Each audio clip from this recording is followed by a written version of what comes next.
Integration of derivative থেকে একটা ভীষণ ভীষণ ইম্পর্টেন্ট টাইপের প্রবলেম। তো দেখি আমরা প্রবলেমটা কি বলছে এখানে। Let f maps r to r, this is the set of real number and also this is be a differentiable function such that f dash x is greater than fx. এটা কি দেওয়া আছে না, derivative of fx is greater than the function fx for all x belongs r and f of 0 this is 1, it is also given. Then f of 1 lies in the interval, এই interval গুলোর ভিতরে কোন ইন্টারভ্যালে লাই করবে আমাদেরকে find out করতে হবে। তো লক্ষ্য করো, আমরা যদি এরকম ভাবে ভাবি যে এই যে f dash x this is greater than fx আছে, আমরা প্রথমে কি করলাম, এটাকে ইকুয়ালিটি করে একটা ইকুয়েশন তৈরি করে নিলাম। তো এবার এই যে f dash x this means df by dx, right? তো এবার দেখো df by f this is dx। এবার আমরা যদি বোথ সাইডে ইন্টিগ্রেশন নিয়ে নিই, ইন্টিগ্রেশন নিলে দেখো আমরা পেয়ে যাব কি, this is log f of x and right side is x plus an integrating constant capital A, right?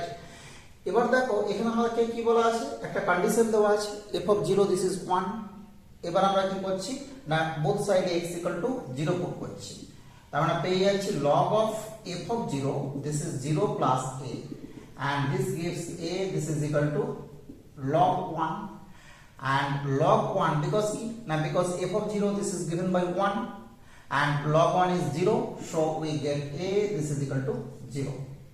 তাহলে দেখো আমরা এই যে কন্ডিশনটা, এই কন্ডিশন থেকে কি পেয়ে গেলাম, এই কন্ডিশন থেকে পেয়ে গেলাম log of f of x this is equal to x and this gives f of x this is e to the power x, clear? তো f of x যদি e to the power x হয়, আমরা বুঝতেই পারছি যে f of 1 কি হবে, f of 1 this is e to the power 1, this is e। তো আমরা দেখো এখানে গ্রেটার দেন এর জায়গাটাতে কি করেছিলাম, ইকুয়ালিটি নিয়েছিলাম, তার মানে কি পাবো, এখান থেকে যে ভ্যালুটা পাবো সেটা হচ্ছে lowest value of f of 1, clear? তো lowest value of f of 1 this is e। এবার এখানে দেখো আমরা অপশনে দেখতেই পাচ্ছি একটা জায়গাতে e আছে, বাকিগুলোতে রুট e, 1/e, 0 এটসেট্রা আছে।